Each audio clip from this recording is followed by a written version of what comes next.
Hello दोस्तों, आपके अपने चैनल एसजी नॉवल वर्ल्ड में आप सबका स्वागत है। ऐसे ही रोचक स्टोरी के लिए चैनल को सब्सक्राइब जरूर कर लीजिए। आइए अब एपिसोड कंटिन्यू करते हैं। एपिसोड 76, यही दफन कर दो। शिवम एकटक शिखा को देख रहा था। उसकी आंखों में उसके लिए प्यार भी था और कुछ सवाल भी थे। वहीं दुर्गा भी शिखा को देख रही थी। उनके चेहरे पर कोई भाव नहीं थे, पर उसके दिमाग में कुछ चल रहा था। शिखा ने हैवी लाल साड़ी पहन रखी थी जिसके किनारों पर व्हाइट स्टोन से वर्क किया हुआ था। उसने आज सीधा पल्लू लिया था। मांग में सिंदूर, गले में मंगलसूत्र, हाथों में भर भर के लाल चूड़ियां, कमर में कमरधनी, कानों में झुमके, लाल छोटी बिंदी, होठों पर रेड लिपस्टिक, आंखों में काजल और हल्का मेकअप और सिर पर आंचल। इन सब में वो बला की खूबसूरत लग रही थी। महागुरु ने सीढ़ियों के ऊपर तीनों को देख फिर शिखा को देखते हुए घर के अंदर प्रवेश किया। उनके अंदर आते ही शिव, मोहिनी और राजेश वहां से गायब हो गए। दुर्गा ने शिखा से उनका परिचय करवाया और शिखा को उनके पैर छूने को कहा तो शिखा ने आगे बढ़कर शिवम के साथ उनके पैर छुए। फिर मनन और छाया ने भी उनके पैर छुए। थोड़ी देर बाद पूजा शुरू हो गई थी। शिखा और शिवम घर के बड़े बेटे बहू थे, इसलिए घर की शांति की पूजा वही दोनों कर रहे थे। दोनों ने पूरे मन और विधि विधान से पूजा की और एक बार फिर सब बड़ों का आशीर्वाद लेने गए। इस बार जब शिखा और शिवम ने महागुरु के पैर छुए तो वो दोनों के ऊपर हाथ रखते हुए बोले, सौभाग्यवती भवः, दोनों का हमेशा साथ रहो। महागुरु काशी से आए थे, इसलिए दुर्गा ने उनके विश्राम करने की व्यवस्था घर पर की थी। मनन ने महागुरु को उनका कमरा दिखाया और वापस नीचे सबके पास आ गया। दुर्गा उनके कमरे में उनसे मिलने चली गई थी और रिद्धिमा घर के कामों में लगी थी। नीचे हॉल में दो कपल के बीच नैन मटका हो रहा था। एक मीरा थी जो सबसे नजरें चुराकर अयान को देख रही थी। अयान भी अपनी तिरछी नजरों से उसे ही देख रहा था। एक और जोड़ी थी रीटा और रोहन की। अवध कुछ काम से जा चुका था जिसका पूरा फायदा रीटा उठा रही थी। रीटा रोहन के ठीक बगल में खड़ी, उसका हाथ पकड़कर उसके कान में गंदी गंदी बातें कर रही थी जिसे सुन रोहन का मन धरती में समा जाने को कर रहा था। छाया और शिखा किचन में थी। छाया पानी लेकर आई और सबको देने के बाद अयान को साइड से गले लगाया। अयान उसे हक करते हुए बोला, कैसी हो लिटिल। छाया के चेहरे पर प्यारी सी मुस्कान थी। वो मुस्कुराते हुए बोली, मैं अच्छी हूँ, आप कैसे हैं और आरुष कैसा है। उन्हें गले मिलते देख मनन जो पानी पी रहा था, वो स्लो मोशन में पानी पीते हुए उन्हें घूरने लगा। पर छाया और अयान अपनी बातों में लगे थे, उनका ध्यान उस पर नहीं गया। वही पीछे से जब शिखा आई तो अयान उसे देख मुस्कुराते हुए उसके पास गया और उसे कसकर गले लगा लिया। दोनों अलग हुए और हंसते हुए एक दूसरे से बातें करने लगे, पर वही शिवम अपनी जलती निगाहों से उन्हें घूर रहा था। मनन ने उन्हें देख हिरे से शिवम से बोला, ये कुछ ज्यादा हमारी वालियों से चिपक नहीं रहा है, दिल कर रहा है यही दफन कर दूं इसे। शिवम ने उसे कोई रिप्लाई नहीं दिया, वो बस आंखें छोटी कर उन्हें खा जाने वाली नजरों से घूरता रहा। उसके बगल वाले सोफे पर टिया बैठी थी, जो आंखों में गुस्सा लिए शिवम को तो कभी शिखा को देख रही थी। उसके कई बार पूछने पर भी शिवम ने उससे बस इतना ही कहा था कि वो शिखा से प्यार करने लगा है, इसलिए अब टिया उसे भूल जाए, क्योंकि अब वो सिर्फ शिखा है। पर टिया के ऊपर उसकी बातों का कोई असर नहीं हुआ था। उसके दिल दिमाग में अब भी शिवम को पाने की चाहत बसी हुई थी। मीरा को इन सब से कोई फर्क नहीं पड़ा, क्योंकि अयान को देखते ही छाया ने उसे उसके बारे में सब बता दिया था। इसलिए वो जानती थी कि अयान शिखा का बहुत अच्छा दोस्त है। महागुरु के कमरे में महागुरु खिड़की के पास खड़े बाहर देख रहे थे। उनके पीछे कुछ दूरी पर दुर्गा खड़ी थी। दुर्गा बोली, सच में शिखा सही लड़की है, ये वही है जिसके बारे में आपने बताया था। महागुरु शांत भाव से बोले, शिव की जी खास कृपा है तुम्हारी बड़ी बहू पर। तुम चिंता मत करो, समय निकट आ रहा है, जल्द ही तुम्हारी मनोकामना पूरी होगी। दुर्गा उनकी बातों पर कुछ और बोलने को हुई कि महागुरु बोले, इतनी जल्दी ठीक नहीं दुर्गा, संयम रखो। शिखा सब ठीक कर सकती है तो वही सब बर्बाद भी कर सकती है। दुर्गा ने उनकी बातों पर सिर हिलाया और उनके कमरे से बाहर चली गई। उनके जाते ही महागुरु बोले, इतनी नफरत ठीक नहीं मोहिनी, कहते हुए वो पीछे मुड़े। मोहिनी गुस्से से दुर्गा को जाते देख रही थी। वो उस पर से अपनी नजरें हटाकर महागुरु को देखते हुए बोली, आपसे कुछ छिपा नहीं गुरुजी, आप जानते हैं इस औरत की एक गलती से सब बर्बाद हो गया। मुझे तो लगता है इसके दिल में आज भी शिव बसा है, इसलिए इस औरत ने रिद्धिमा से शिवम को अलग कर दिया, कभी उसके पास नहीं जाने दिया। अगर ये चाहती तो दोनों के बीच कभी इतनी दूरियां बढ़ती नहीं। एक तरफ शिव और राजेश खड़े थे, वो भी उनकी बातें सुन रहे थे। महागुरु शिव को देखते हुए, तुम अपनी गलती सुधारना चाहते हो, पर कहीं शिखा को इन सब में लाना तुम्हारी सबसे बड़ी गलती न बन जाए। दूसरी तरफ शिखा कमरे में आते हुए अपनी कमरधनी खोलने लगी। उसे कब से उसकी कमरधनी चुभ रही थी, पर उससे खुल नहीं रहा था। तभी उसे पीछे से किसी के हाथ अपने कमर पर फिल हुए, जिसे फिल करते ही उसकी आंखें बंद हो गई। एपिसोड 77 मुझसे खेल रही हो बीवी। पूजा खत्म होने के बाद सब रेस्ट करने अपने अपने कमरे में चले गए थे। अयान को दुर्गा ने लंच करने के बाद जाने को कहा था, शायद उसे अयान से कुछ जरूरी बात करनी थी। मीरा किचन में फ्रिज से पानी की बोतल निकाल कर पी रही थी। उसने बोतल वापस रखा और अपना मुंह साफ करते हुए पीछे पलटी कि अचानक डर कर उसने अपने हाथ अपने सीने पर रख लिए। उसके पीछे अयान अपने हाथ बांध कर खड़ा था। मीरा को डरता देख वो उसके नजदीक जाते हुए बोला, क्या हुआ क्यूटी पाई, तुम डर क्यों गई मुझसे? वो मीरा के बहुत करीब आकर रुका था, जिससे मीरा 2 कदम पीछे होते हुए बोली, आपको अचानक से देखा न इसलिए डर गए हम, पर आप यहाँ क्यों आए हैं, कुछ चाहिए था क्या आपको? अयान 2 कदम चलकर फिर से उसके करीब आते हुए बोला, हाँ चाहिए तो था मुझे कुछ। उसकी आंखें मीरा के होठों पर टिकी थी। मीरा उसकी नजरें अपने होठों पर फिल कर अपने होठों को बाइट कर शर्माते हुए बोली, आपको जो चाहिए वो अभी नहीं मिल सकता है। अयान उसके ऊपर झुकते हुए बोला, क्यों क्यों नहीं मिल सकता है? पानी खत्म हो गया है क्या? घर पर लोग हैं, कोई आ जाएगा।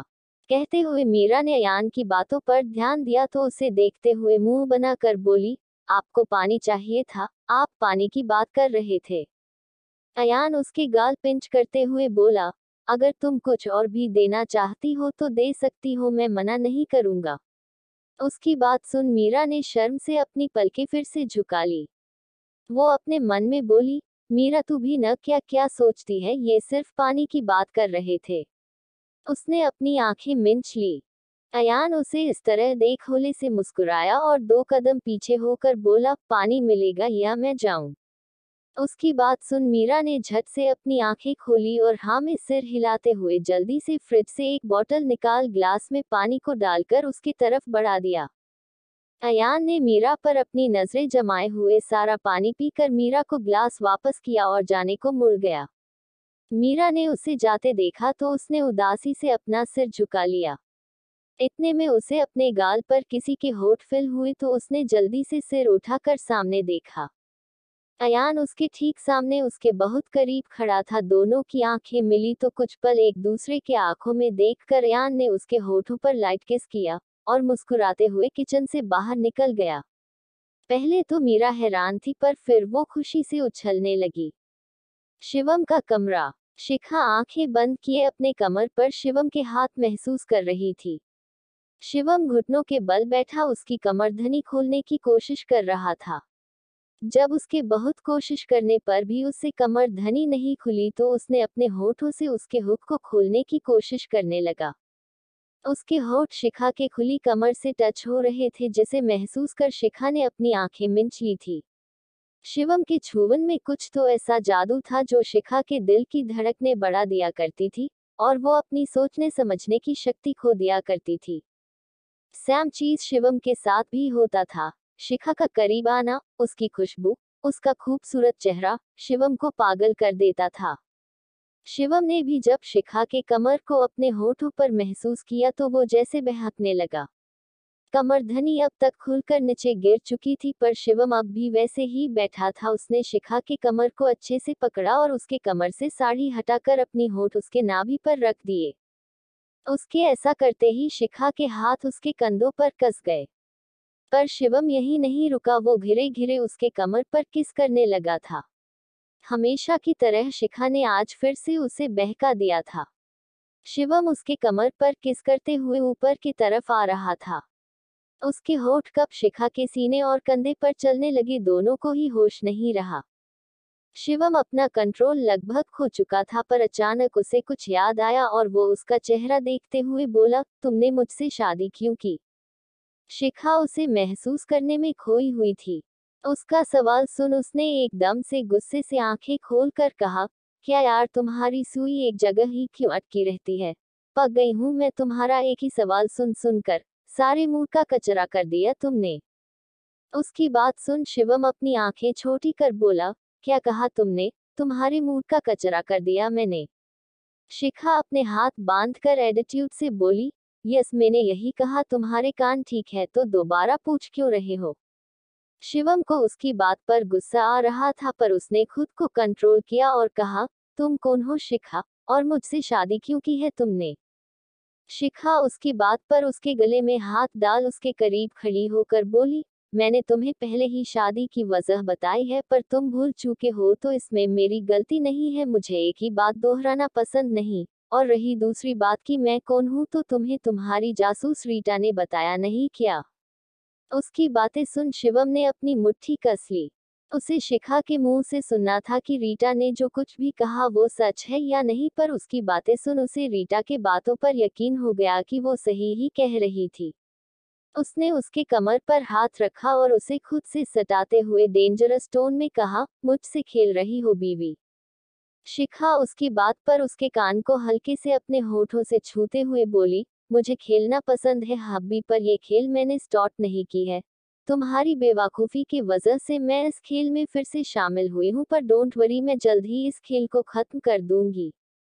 उसकी बात सुन शिवम कुछ बोलने को हुआ कि शिखा उसके होठों हल्के से अपने होठों से छूकर बोली, बातें करने में टाइम वेस्ट मत करो, तुम्हारे सवालों के जवाब आस पास है, बस खुली आंखों से उन्हें ढूंढो। एंड नाउ फिल्मी कहते उसने अपने होठ उसके सख्त होठों पर रख दिए और उसे किस करने लगी। ये पहली बार था जब शिखा ने उसे किस किया था। शिवम पहले तो उसके किस करने से शॉक रह गया, पर वो ज्यादा देर खुद पर काबू नहीं कर पाया और वो भी उसके किस में शामिल हो गया। शिखा के हाथ उसके बालों में घूम रहे थे और शिवम के हाथ उसके कमर पर कसे हुए थे। दोनों एक दूसरे को पागलों की तरह किस कर रहे थे। एक लॉन्ग डिप किस करने के बाद दोनों अपनी सांसें संभालते हुए एक दूसरे के आंखों में देखने लगे। शिवम उसकी आंखों में देखते हुए बोला, हमारे 6 महीने के रिश्ते में ये सब करना अजीब नहीं है? शिखा उसकी बात पर मुस्कुराते हुए बोली, 6 महीने का ही सही, पर रिश्ता तो है न? कल किसने देखा है, कल को मैं रहूं न रहूं? और उसने इतना कहा ही कि शिवम ने एक बार फिर से उसके होठों पर अपने होंठ रख दिए और उसे पेस्नेट किस करने लगा। शिखा ने इस बार उसका साथ नहीं दिया, वो उसकी बाहों में शांत खड़ी बस उसे फिल करते रही। एक लॉन्ग सेटिफाई किस करने के बाद शिवम अलग होकर बोला, हमारा रिश्ता बहुत अजीब है बीवी, दिमाग तुमसे दूर रहने को कहता है, पर दिल दिल बस तुम्हें प्यार करते रहने को बोलता है। शिखा ने उसकी बात पर कुछ नहीं कहा। उसने तिरछी नजरों से सोफे के पास देखा, फिर शिवम से 4 कदम दूर होकर बोली, हम बाद में बात करते हैं, तुम जाओ। शिवम को उसका बिहेवियर थोड़ा अजीब लगा, वो कुछ बोलने को हुआ कि उसे कुछ याद आया और वो एकदम से उसे पकड़कर बोला, यहाँ भूत प्रेत है क्या बीवी? तुम सच में उन्हें देख सकती हो क्या? एपिसोड 78, तुम लेडी मोकेम्बो और कौन? यहाँ क्या कोई भूत प्रेत है बीवी? शिवम ने शिखा के पास आते हुए कहा। शिखा सोफे के पास देखते हुए बोली, हाँ एक फीमेल आत्मा है। उसकी बात सुन पहले तो शिवम का चेहरा पीला पड़ने लगा, लेकिन फिर उसे याद आया कि आज ही तो घर पर पूजा हुई थी, तो भला कैसे कोई भूत प्रेत यहाँ आ सकता था। वो शिखा को घूरते हुए बोला, अभी ही तो महागुरु ने पूजा करवाई है, तो कोई भूत प्रेत कैसे यहाँ आ सकता है? शिखा बोली, आ सकता है, कुछ भूत नेक्स्ट लेवल वाले भूत होते हैं, वो कहीं भी आ जा सकते हैं। शिवम उसके करीब जाकर बोला, अच्छा तो तुम सच में भूत देख सकते हो? तो बताओ वो भूत कौन है, कैसा दिखता है और यहाँ क्यों आया है? शिखा उस आत्मा को देखते हुए बोली, उन्होंने शादी का जोड़ा पहन रखा है। और शिवम उसकी बात बीच में काटते हुए बोला, शादी का जोड़ा पहना है तो पक्का बहुत खूबसूरत होगी वो आत्मा। शिखा उसे घूरते हुए बोली, हाँ खूबसूरत है, पर तुम्हारे लिए सबसे ज्यादा खूबसूरत मैं हूँ। इनफैक्ट तुम्हारे लिए ही क्या, मैं तो हूँ ही सबसे ज्यादा खूबसूरत। शिखा ने खुद पर ही प्राउड करते हुए कहा। वो इस वक्त बिल्कुल क्यूट सी छोटी बच्ची जैसी लग रही थी, जो अपनी तारीफ खुद ही कर रही थी। उसकी बातें सुन और उसका प्यारा चेहरा देख शिवम के चेहरे पर मुस्कान आ गई। उसने शिखा की कमर से पकड़कर उसे अपने करीब खींचा और कहा, हाँ बिल्कुल, तुम सबसे ज्यादा खूबसूरत हो। मैंने देखा था कल रात तुम्हारी खूबसूरती को, उसने शरारत भरी मुस्कान लिए कहा। उन्हें इस तरह देख मोहिनी अपना सिर घुमाकर मुस्कुरा दी। शिखा उससे छूटने की कोशिश करते घिरे से हुए बोली, अरे अरे क्या कर रहे हो, बेवकूफ इंसान, थोड़ी सी तो शर्म कर लो। वो औरत सीनियर सिटीजन की गिनती में आती है, उनके सामने इस ये सब अच्छा नहीं लगता। शिवम के ऊपर उसकी बातों का कोई असर नहीं हो रहा था। वो अपनी नाक उसके कंधे पर रब करते हुए कहा, तुम्हें कब से शर्म आने लगी बीवी, और ये सब तो नॉर्मल है, वो तो जानती ही होगी। शिखा ने उसकी बात पर जोर से उसके पैरों पर अपना पैर मारा, जिससे शिवम उससे थोड़ा दूर हो गया और अपना पैर पकड़ उछलते हुए बोला, अरे मारा क्यों लेडी मोकिम्बो। शिखा, जो बस मोहिनी के आने की वजह पूछने ही वाली थी कि अपने लिए लेडी मोकिम्बो, सुन वो शिवम को घूरते हुए बोली, कौन लेडी मोकिम्बो, किसे कहा तुमने अभी लेडी मोकिम्बो। शिवम बेड पर बैठकर अपना पैर देखते हुए बोला, तुम लेडी मोकिम्बो और कौन, सिर्फ दिखती खूबसूरत हो, पर काम तो विलेन वाले ही है सारे। अब शिखा का पारा हाई होने लगा। वो मोहिनी से बोली, अगर जरूरी नहीं हो तो आप बाद में आइएगा। मोहिनी उसे देखते हुए बोली, महागुरु ने तुम्हें बुलाया है, मैं बस वही बताने आई थी। शिखा ने हाँ में सिर हिलाया तो मोहिनी शिवम को एक नजर देख वहां से गायब हो गई। उसके जाने के बाद शिखा ने शिवम को देखा, जो हैरानी से सोफे की तरफ देखते हुए कुछ सोच रहा था। वो सोफे की तरफ देखते हुए ही उसके पास आकर बोला, सच में तुम्हें भूत दिखते हैं बीवी, तुम मजाक तो नहीं कर रही हो न मुझसे। शिखा ने जब कोई जवाब नहीं दिया तो उसने पलटकर उसकी तरफ देखा, जहां अब शिखा नहीं थी। उसे वहां न देखकर शिवम ने पूरे कमरे में अपनी नजर दौड़ाई, पर उसे शिखा कहीं नहीं दिखी। शिखा को वहां देखकर शिवम खुद से बोला, कहीं बीवी भी तो भूत नहीं है, अचानक कैसे गायब हो गई। कहते हुए उसने घिरे घिरे अपने कदम पीछे खींचे और डोर के पास पहुंचते ही तेजी से डोर खोला और अपनी फुल स्पीड में बाहर भाग गया। डरपोक। मोहिनी दुर्गा के कमरे के बाहर से गुजर रही थी। उसके चेहरे पर मुस्कान थी, तभी एकदम से शिव उसके सामने आ गया। उसके अचानक प्रकट होने से मोहिनी डर कर 2 कदम पीछे हो गई और अपनी आंखें कसकर बंद कर ली। शिव उसके डरे सहमे चेहरे को देखकर हल्का मुस्कुराते हुए बोले, तुम भूत बन चुकी हो मोहिनी, तुम्हें किसका डर। मोहिनी ने आंखें खोलकर शिव को देखा तो खुद को नॉर्मल करते हुए बोली, हाँ तो क्या डर डर होता है, सबको लगता है, तुम्हें भी लगता ही होगा।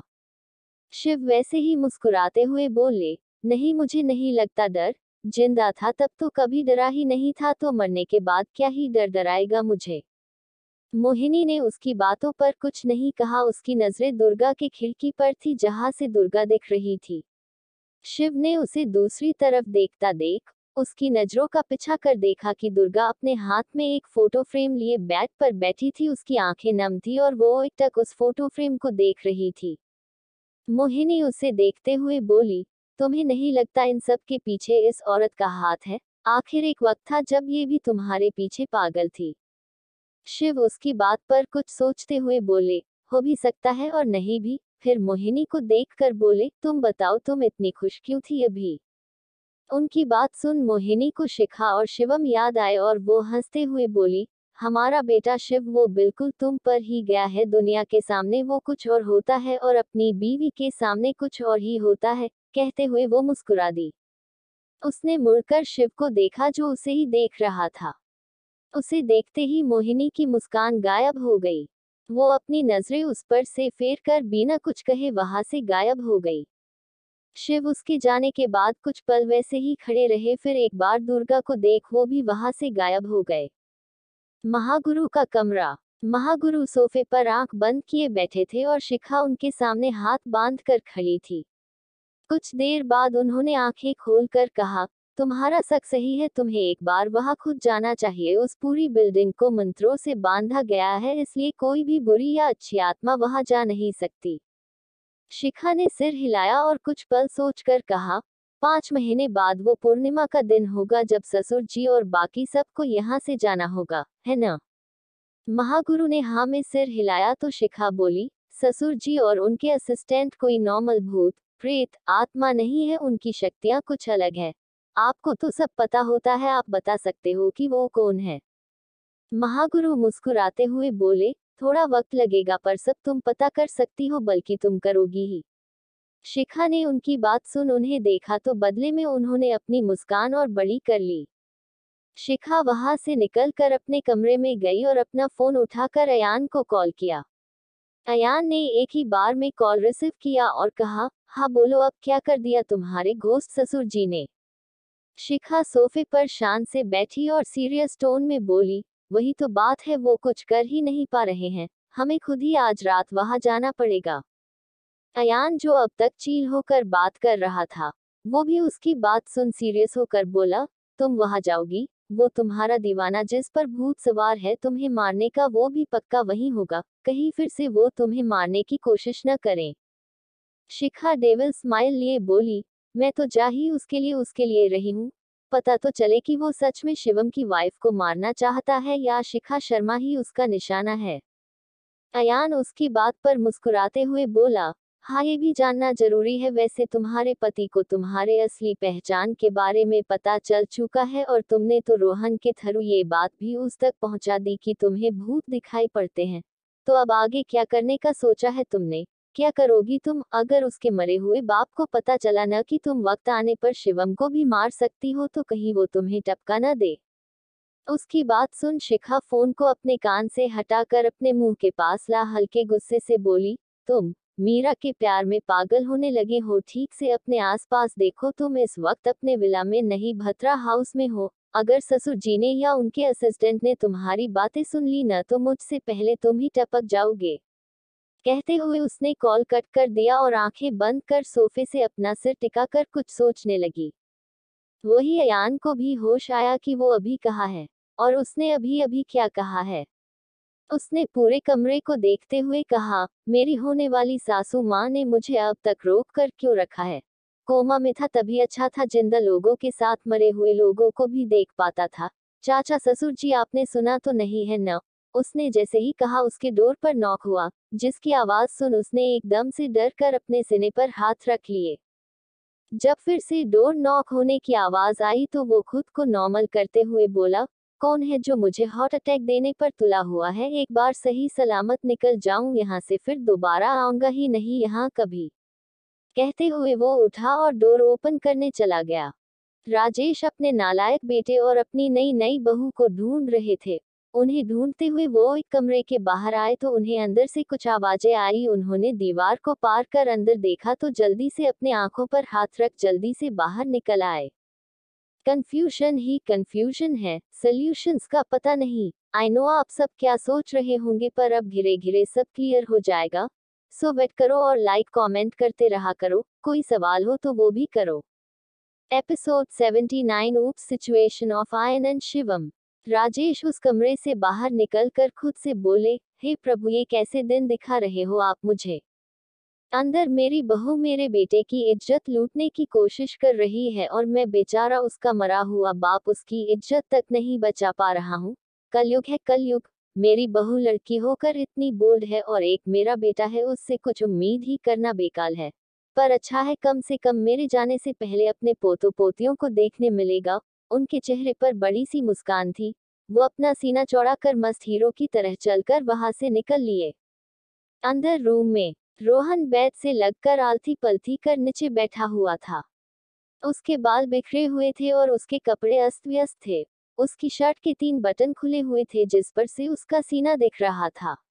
उसके पूरे चेहरे और गले पर लिपस्टिक के निशान थे। उसे देख ऐसा लग रहा था कि जैसे उसकी पूरी दुनिया ही लूट चुकी हो। हालांकि ये कोई नई बात नहीं थी, रीटा जब भी आती थी वो उसके साथ ऐसा ही कुछ किया करती थी। रीटा मिरर के सामने खड़ी होकर अपने कपड़े और बाल ठीक करते हुए बोली, बस किस ही तो किया है, तुम तो ऐसे रिएक्ट कर रहे हो जैसे मैंने तुम्हारी इज्जत लूट ली हो।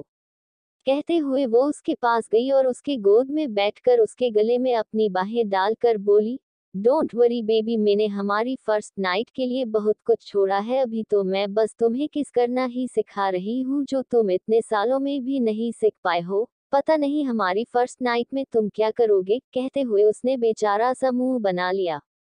उसे इस तरह देख रोहन के चेहरे पर छोटी सी स्माइल आ गई थी, पर रीटा के देखने से पहले उसने अपनी स्माइल हाइड कर नाराजगी से बोला, ये सब सही नहीं है रीटा, तुम हर बार यही करती हो, मेरी इज्जत के साथ खेलकर महीनों के लिए गायब हो जाती हो। रीटा उसकी बात पर उसके खुले सीने पर उंगली घुमाते हुए बोली, तुम कहोगे तो मैं बॉस को मना कर दूंगी और रात दिन बस तुम्हारे साथ बेड पर रहूंगी, तुम एक बार हाँ तो कहो जाने मन। कहते हुए उसने आई ब्लिंक की। उसकी बात सुन रोहन के गाल लाल होने लगे थे। उसे समझ नहीं आ रहा था कि उसके सामने बैठी ये 22 साल की लड़की इतनी ज्यादा बेशर्म कैसे हो सकती है। रीटा ने उसे शर्माते देखा तो कहा, अब शर्माना छोड़ो और किस में मेरा साथ दो। उसने एक बार फिर रोहन के होठों पर कब्जा कर लिया और उसे स्मूथली किस करने लगी। रोहन ने आंखें बंद कर ली थी, पर वो अब भी उसका साथ नहीं दे रहा था। रीटा ने किस करते हुए ही उसके हाथ अपने कमर पर रखे और उसके और करीब हो गई।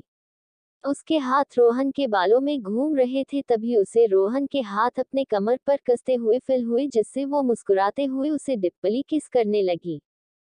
अयान का रूम। अयान बेड पर बैठा था, अपने सामने बैठे शिवम को घूर रहा था।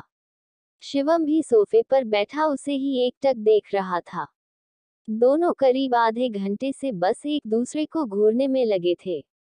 उन्हें देख ऐसा लग रहा था जैसे उनके बीच घूरने का कंपटीशन हो रहा हो और दोनों ही जीतने के लिए अपनी जी जान लगा रहे हो। शिवम उसे घूरते हुए बोला, ऐसे क्या घूर रहे हो, प्यार तो नहीं हो गया मुझसे। अयान अपनी आंखें छोटी कर बोला, मेरे दिल में पहले ही किसी और की बुकिंग हो चुकी है, तो तुमसे प्यार होने का तो सवाल ही नहीं उठता, पर अगर तुम्हें मुझसे प्यार हो गया है तो बता सकते हो, मैं किसी को नहीं बताऊंगा कि तुम्हें लड़कों में इंटरेस्ट है। शिवम बिना किसी भाव के बोला, जिससे तुम थोड़ी देर पहले गले मिल रहे थे वो मेरी वाइफ है, दूर रहो उससे, वरना अच्छा नहीं होगा। अयान उसकी बात पर तिरछा मुस्कुराते हुए बोला, वाइफ? 6 महीने की वाइफ पर तुम कुछ ज्यादा हक नहीं जता रहे हो। तुमसे पहले वो मेरी दोस्त है, वो भी बेस्ट फ्रेंड, इसलिए मैं तो दूर नहीं रहने वाला हूँ उससे। जाओ जो करना है कर लो। उसकी बात सुन शिवम का चेहरा डार्क होने लगा था। अयान उसे इस तरह देखकर बोला, मिस्टर भत्रा, अपने फालतू के एक्सप्रेशन से आप मुझे डरा नहीं सकते, पहले ही अजीब दिखते हैं और इस तरह के एक्सप्रेशन से और भी ज्यादा अजीब दिखने लगे हैं। शिवम आंखें छोटी कर बोला, अजीब से तुम्हारा क्या मतलब है? मेरे पीछे कई लड़कियां पागल है। और आप किसके पीछे पागल है? अयान ने कहा तो शिवम के मुंह से अनायास ही निकला, तुम्हारी बेइज्जती के पीछे। अयान उसकी बात पर अपनी आई ब्रो उचाकते हुए बोला, मेरे बेइज्जती के पीछे मतलब शिखा के पीछे? हाँ वो है ही ऐसी कि कोई भी उसके पीछे पागल हो जाए, पर कहीं से भी आप उसके मैच के नहीं लगते। कहा वो इतनी खूबसूरत और समझदार, और कहा आप क्या, हाँ शादी हुई है मेरी उससे और हम दोनों की जोड़ी बहुत अच्छी लगती है, जो तुम अपनी खराब आंखों से देख नहीं पा रहे हो। उसने चीरते हुए कहा और अयान के पास जाने लगा। शिवम उसके पास पहुंचने को हुआ ही कि कारपेट में उसका पैर उलझा और वो सीधा अयान के ऊपर जा गिरा। अब सिचुएशन कुछ ऐसी थी कि अयान बेड पर आधा लेटा हुआ था और शिवम ठीक उसके ऊपर था। दोनों एक दूसरे की आंखों में देख रहे थे। इससे पहले कि वो खुद कुछ समझ पाते, किसी ने डोर खोला और सीधे अंदर आ टपका। डोर खुलने की आवाज सुन दोनों की आंखें बड़ी हो गई और दोनों ने उसी पोजीशन में सिर घुमाकर देखा तो दोनों अवाक रह गए। डोर पर शिखा और मीरा खड़ी हैरानी से मुंह खोले उन्हें देख रही थी। दोनों बार बार अपनी पलकें झपकाते हुए दोनों को देखने लगी। मीरा बड़ी मुश्किल से बोली, माँ आप दोनों को नीचे बुला रही है, हम बस यही बताने आए थे। उसने अपनी बात खत्म की, जल्दी से बाहर निकल गई। अब बस शिखा बची थी जो गुस्से से दोनों को घूर रही थी। वो उन्हें देखते हुए बोली, मैं भी जाती हूँ, तुम दोनों कंटिन्यू करो और सर्टिफाई होकर ही आना। अपनी बात बोल वो जोर से पैर पटकते हुए वहां से निकल गई। इधर अयान और शिवम अब भी उसी पोजीशन में उन्हें जाता देख बोले, अब कैसे समझाएंगे इन्हें। कहते हुए दोनों ने एक दूसरे को देखा तो दोनों जल्दी से हड़बाते हुए खड़े हुए और दोनों ने तेजी से बाहर की तरफ दौड़ लगा दी। मनन का कमरा। छाया बेड के पास खड़ी मनन को देख रही थी जिसने पूरे बेड पर उसके सारे सूट फैला रखे थे। मनन को छाया ने बता दिया था कि अयान शिखा का दोस्त है और छाया तो उसे भैया कहकर पुकारती है, इसलिए वो छोटे बच्चे की तरह खुश हो रहा था। जब छाया अपने कपड़े बदलने के लिए कबर्ड के पास गई तो मनन ने उसे साइड किया और खुद उसके बदलने के लिए कपड़े देखने लगा। फाइनली उसे एक नीले रंग का सूट पसंद आया और वो उसे देते हुए बोला, ये तुम पर अच्छा लगेगा, जाओ इसे पहन कर आओ। छाया ने उस सूट को देखा जिस पर स्टोन से वर्क किया हुआ था। उसका लहंगा बहुत भारी था इसलिए उसे कुछ हल्का पहनना था, पर मनन ने जब इतने प्यार से उसे ड्रेस सिलेक्ट करके दी तो वो उसे मना नहीं कर पाए और उसके हाथ से ड्रेस लेकर चेंज करने चली गई। नीचे हॉल में दुर्गा लंबे वाले सोफे पर अकेली बैठी थी। शिवम और अयान दोनों एक दूसरे के सामने सिंगल सोफे पर बैठे हुए थे। दोनों एक बार फिर से एक दूसरे को घूरने का कंपटीशन दे रहे थे। उनसे थोड़ी दूरी पर ही बाकी सब खड़े थे। उन्हें एक दूसरे को घूरता देख मनन घिरे से बोला, ये दोनों एक दूसरे को लव बर्ड्स की तरह क्यों देख रहे हैं। छाया उसकी बात सुन दोनों को देखकर बोली, दोनों लव बर्ड्स की तरह कहाँ देख रहे हैं, थोड़ा ध्यान से देखिए, दोनों एक दूसरे को खा जाने वाले नजरों से घूर रहे हैं। दुर्गा दोनों को देखकर बोली, अगर आप दोनों का एक दूसरे को देखना हो गया हो तो हम अपनी बात कहे। उनकी बात पर अयान अपनी जुबान पर चाशनी घोलते हुए बोला, आंटी जी आप प्लीज कहिए न, जो भी आपको कहना है। इनका तो काम ही बन गया है, जब भी मुझसे मिलते हैं बस मुझे घूरते रहते हैं। शिवम ने उसकी बात पर आंखें छोटी कर उसे देखा, फिर दुर्गा से बोला, आप बोले बड़ी माँ। दुर्गा अयान को देख हल्का मुस्कुराते हुए बोली, अयान हमने आपका काफी नाम सुना है। आपके पापा उत्तराखंड में विधायक है और आप एक सक्सेसफुल बिजनेसमैन हो, और आप तो हमारी बहुओं के अच्छे दोस्त भी हो। आप हमें पहली नजर में ही हमारी बेटी मीरा के लिए पसंद आ गए थे। हमने आज आपको इस बारे में बात करने के लिए ही बुलाया था। दुर्गा की बात सुन जहां अयान की दिल गार्डन गार्डन हो गया था तो वहीं शिवम एक बार फिर उसे जानलेवा नजरों से देखने लगा था। मीरा को तो अपनी कानों पर यकीन ही नहीं हो रहा था कि उसकी माँ उसकी शादी उस इंसान से करवाना चाहती है जिसे मीरा पसंद करती है। शिखा ने उनकी बात पर कुछ पल उन्हें देखा, फिर महागुरु के कमरे को देखने लगी। उसके दिमाग में एक बात टिक टिक करने लगी कि दुर्गा ने एक बार में ही अयान को मीरा के लिए पसंद कैसे कर लिया। उसका सिक्स सेंस चीख चीख कर उसे कह रहा था कि हो न हो इन सब में महागुरु का भी हाथ है और दुर्गा का अचानक ये फैसला लेने के पीछे भी जरूर कोई बड़ी बात है।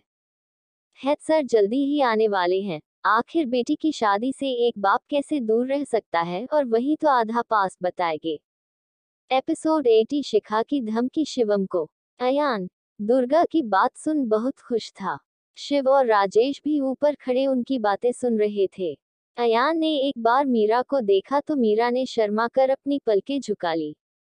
उसने फिर शिखा को देखा तो शिखा ने आंखों से ही उसे कुछ इशारा किया जिसे समझकर वो बोला, जी जैसी आपकी मर्जी आंटी जी, पर एक बार मैं पापा से बात करना चाहता हूँ क्योंकि उनकी मर्जी के बिना मैं कुछ नहीं करता। उसने एकदम संस्कारी बेटों की तरह कहा। शिखा उसका नाटक देख हल्के से मुस्कुरा दी।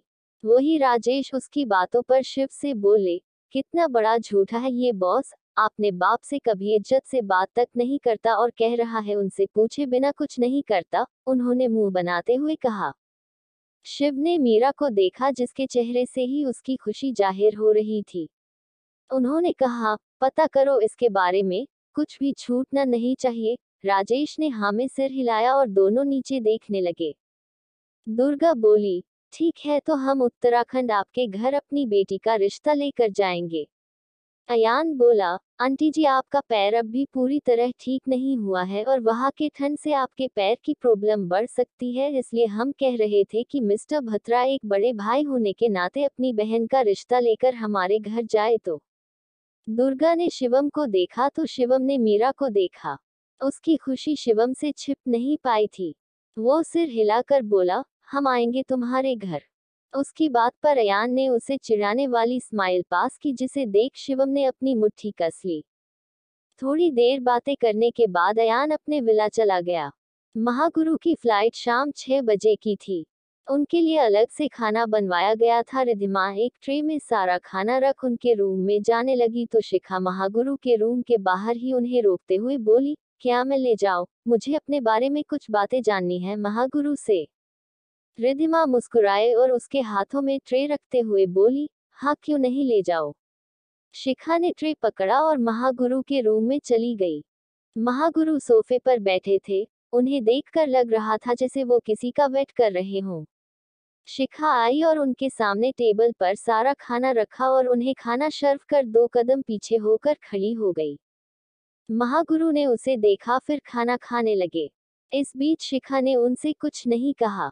महागुरु के खाना खत्म करने के बाद शिखा बोली, आप जानते हैं मैं अब क्या पूछने आई हूँ? महागुरु हल्का मुस्कुराए और बोले, हमने बस तुम्हारी थोड़ी मदद की है।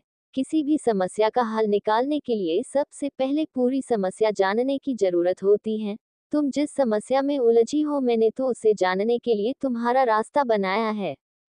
शिखा उनकी बातों के पीछे छिपा हिंट समझ चुकी थी। उसने उन्हें प्रणाम किया और सारी प्लेट उठाकर किचन में आ गई।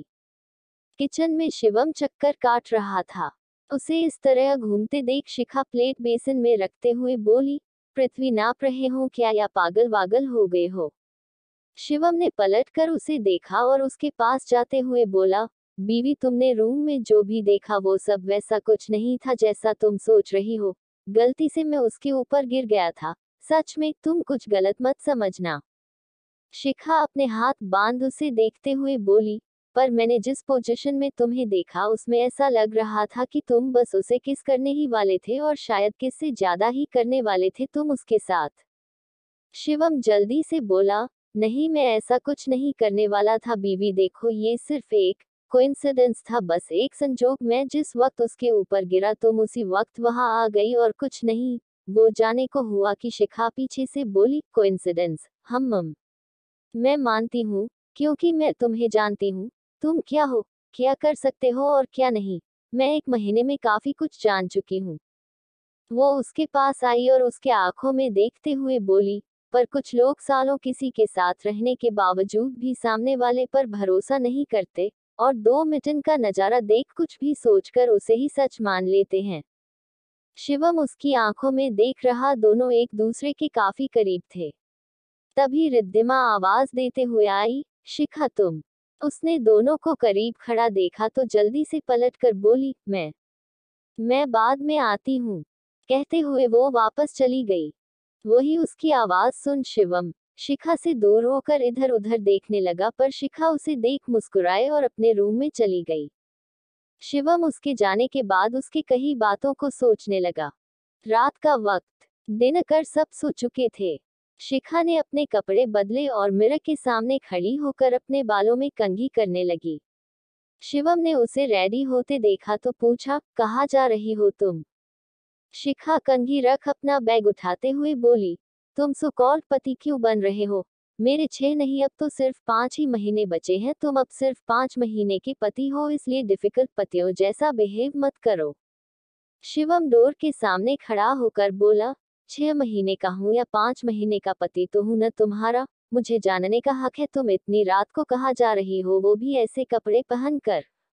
शिखा उसके करीब जाते हुए बोली, हाँ गया तेल लेने, चुप से जाने दो मुझे वरना मैं शोर मचाऊंगी। शिवम मुस्कुराते हुए बोला, अच्छा और जब शोर सुन सब आएंगे तब क्या कहोगी तुम उनसे? शिखा उसके गले में बाहें डालते हुए बोली, कहूंगी कि तुम मुझ पर हाथ उठा रहे हो, मुझे टॉर्चर कर रहे हो, मेरे साथ जबरदस्ती करने की कोशिश कर रहे हो। उसकी बात सुन शिवम उसे आंखें बड़ी कर हैरानी से देखने लगा। वो हकलाते हुए बोला, बीवी तुम झूठ बोलकर मुझे कुटवाने का सोच रही हो? शर्म नहीं आती अपने एकलौते पति को पिटवाने के बारे में सोचने में? नहीं, बिल्कुल शर्म नहीं आता मुझे, और अब तुम नहीं हटे न तो। शिखा की बात खत्म होने से पहले ही शिवम साइड होकर बोला, जाओ मैं कहाँ रोक रहा हूँ तुम्हें, बस जहाँ भी जाना सही सलामत लौट आना। शिखा मन ही मन मुस्कुराए और उसे देखकर वहां से निकल गई।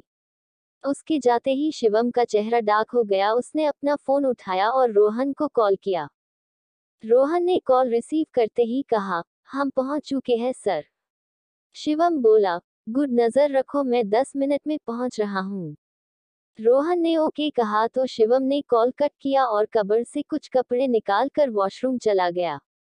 इधर शिखा कार में बैठी हुई थी और अयान कार ड्राइव कर रहा था। वो सामने देखते हुए बोला, तुमने अपने पति को बताया क्यों नहीं? हम उसे इन सब में शामिल क्यों नहीं कर सकते? तुमने ही तो कहा था तुम दोनों की मंजिल एक है, तो साथ मिलकर अपनी मंजिल तक पहुंचो ना। शिखा अपने फोन में कुछ टाइप करते हुए बोली, हमारी मंजिल एक है पर रास्ते अलग रहे थे तो ही ठीक है। ससुर जी के बारे में मुझे सब कुछ जानना है। आखिर उन्होंने शिवम की शादी मुझसे ही क्यों करवाई, वो भी मुझे पैसों का लालच देकर, जबकि वो तो एक भूत है, उन्हें तो सब कुछ पता ही होगा मेरे बारे में। अयान ने कार एक बड़ी बिल्डिंग के सामने रोकी, जिसके टॉप पर एस ग्रुप ऑफ इंडस्ट्री लिखा हुआ था। अयान ने एक गहरी सांस ली और कहा, अगर सारी चीजें तुमसे ही जुड़ी हुई होगी और जैसा तुम सोच रही हो और वैसा ही सब कुछ निकला तो क्या करोगी तुम? शिखा मास्क और कैप पहनकर कार से बाहर निकलते हुए बोली, तब सिर्फ मौत होगी, एक की नहीं, हर उस इंसान की जिसने मेरे माँ पापा को मारा था। अयान ने उसकी बातों पर सिर हिलाया और वो भी अपना मास्क और कैप पहनकर कार के बाहर आ गया। दोनों ने कुछ पल बिल्डिंग को देखा, फिर दोनों पीछे के रास्ते से अंदर चले गए। लाइक कमेंट शेयर भूलो मत। बाकी का नेक्स्ट एपिसोड हम लोग नेक्स्ट पार्ट में कवर करेंगे। अगर आप लोगों को स्टोरी थोड़ी सी भी अच्छी लगती हो तो प्लीज लाइक, सब्सक्राइब, कमेंट और शेयर जरूर करें, ताकि हमको भी मोटिवेशन मिले लिखने का। कमेंट में जरूर बताएं आपको स्टोरी कैसा लगा। Thank you.